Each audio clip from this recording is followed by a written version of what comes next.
Hey guys, we're doing a very simple cheeseburger soup today. A lot of people online have done this in the keto and carnivore world. This is my version. All of those others are great, but this is just kind of my take on it. And the point of this is to get as high in the protein as we possibly can. So I've got my own twist on this that is super simple. It's really high in protein. It's easy to customize however you like it. And we don't just have to do cheeseburger soup with this. We can actually do a lot of other stuff with this same technique. So we're gonna start with the cheeseburger soup today. I'm gonna show you how we bump up that protein and even reduce the dairy a little bit if that's a concern for you. And we're gonna make this extremely tasty, very simple. You can meal prep it and reheat it. It's gonna be ready to go anytime. And it's gonna be something that gives you confidence in the kitchen because it's not only really good for you, but it's really straightforward. So I'm gonna show you how we do it. Let's get everything together and let's do the incredible and ever popular cheeseburger soup, but higher in protein. Today on Chris Cookin' Nashville.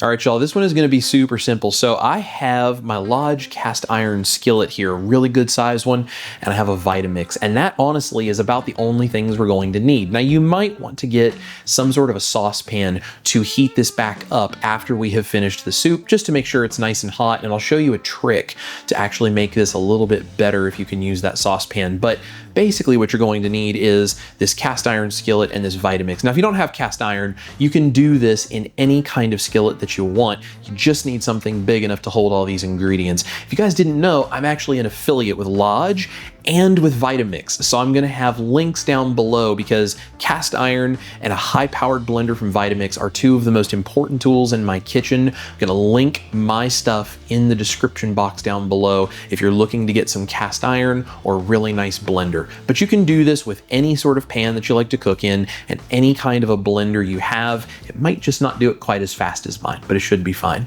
The very first thing we need to do is we're gonna take about a pound of ground beef, and I wanna shout out Route 22 Meats for giving us this incredible grass-fed, grass-finished beef. This is going to be lovely and wonderful. I'm gonna link them down below, so if you don't have a local source for really good high-quality beef and you wanna try some grass-fed and grass-finished meat, go to Route 22 and do that because their stuff is really, really good. I'm gonna go ahead and put this in my skillet. It is cold right now. I'm gonna turn it on a medium heat and we're going to slowly brown this in its own fat. And I'll add some salt and pepper to it as well. And we're going to brown this to get ready to make our cheeseburger soup. Now this is the easy part. Everything else is maybe a little bit different than what you're expecting, but stick around and I'll show you how we get the soup base once the ground beef is browned. Now I am going to season this later on once we make the soup, the final version of it, but I'm adding a little bit of salt right now because that's going to help pull some of the moisture out of the beef, which is going to help it brown properly. And it's also going to introduce sodium into the proteins in the meat. So the myosin, the actin, the different things that hold the protein of beef together, this is going to tenderize those a little bit. It's going to give us a nicer texture in the soup. Seasonings are always optional, but I am gonna use some black pepper because I like to cook that into this beef to add into the soup, but if you're sensitive to them, just leave them out. As I am cooking the beef, I am chopping this up into pieces. You can chop this up as fine as you want, or you can leave big chunks. You could actually even cook the beef as a patty and cut it into pieces if you would like little mini cheeseburger pieces inside your soup. It's really up to you, so customize it however you want. Just get your beef cooked through and make sure you season it a little bit because nobody likes bland food. Now that my ground beef is brown, I'm gonna put that in a separate bowl and I'm gonna use a slotted spoon to remove this because we're going to keep all of the extra beef fat and whatever juice has cooked out of it in the skillet because that's gonna be part of our next step.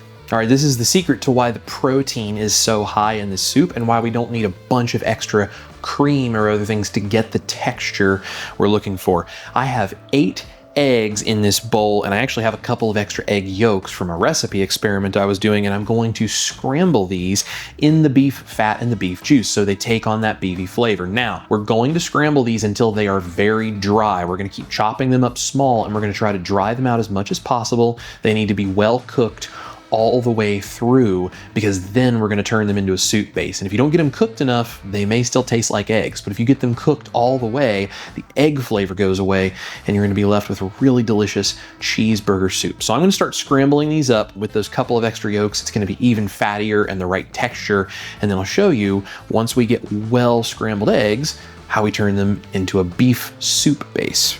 So we're just gonna scramble our eggs up. It's gonna take on that beefy flavor from the beef fat and the juices that cooked out of the ground beef, which gives us even more of that cheeseburger soup vibe. Now that my eggs are well scrambled, I have about 1.5 cups of beef broth here. You can use bone broth or any kind of broth that you want. I'm just using a beef bone broth that I got. And I'm gonna pour this on top of the eggs. It's gonna help us to finish cooking those eggs, and then I'm gonna throw it into the blender. Now, if you want this thinner, you can use more broth. If you don't want it so thin, use less broth. This is really less of a recipe and more of a technique when it comes to the eggs and the broth and how much you want to use. But I'm going to pour in about 1.5 cups for these 8 eggs plus 2 yolks. I'm going to cook this, make sure this is nice and hot and steamy, and then all of this goes in the blender, and I'll show you what to do next.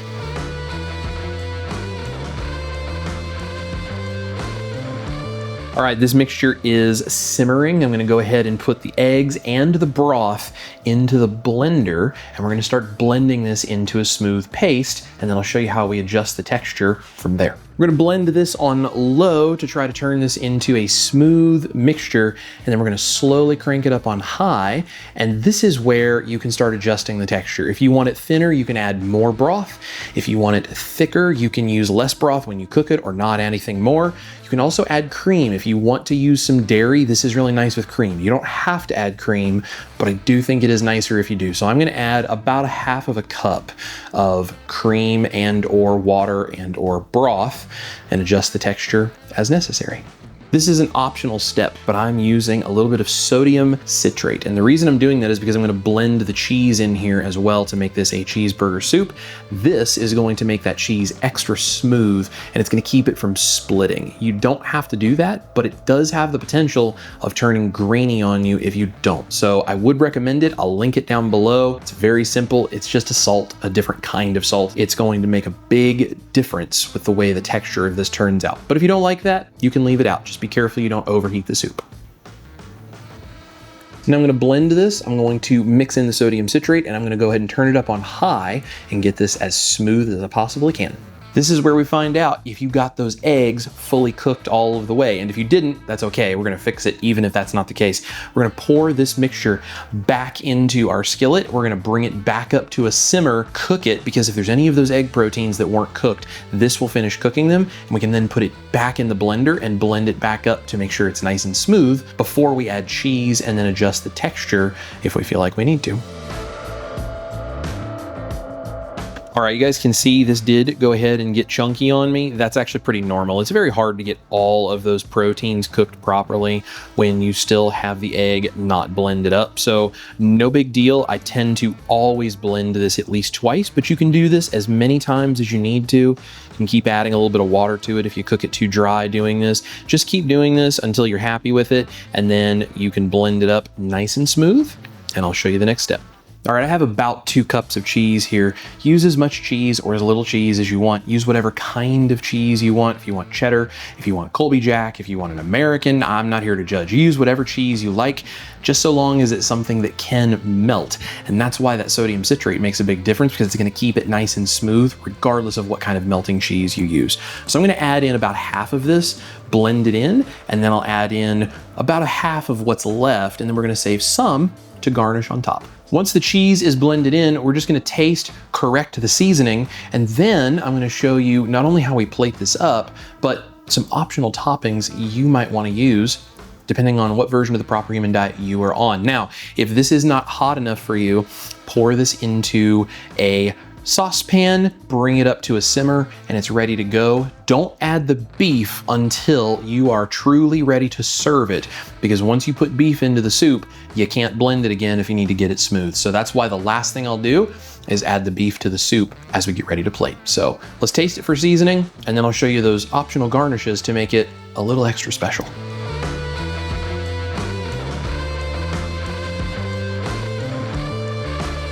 All right, our soup is ready for the beef. It is beautiful and thick and delicious. Now again, you can add more broth or water or more cream, whatever you want if you want this thinner, or you could actually cook it down and make it thicker, or just not use as much broth in the first place. I'm gonna go ahead and add the beef in, that make sure everything is nice and hot, and then I'll show you how we plate it up, and we're gonna use some of the optional garnishes because I'm gonna make it fancy for my wife.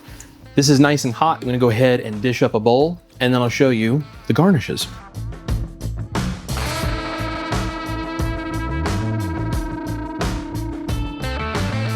Option one, you can dice up dill pickle. I have some dill pickle relish, same difference, but we're gonna put a little bit of dill pickle right on top because Ash loves her pickles with her burgers. She also enjoys mustard on her burgers, so we're gonna do a little bit of mustard over the top.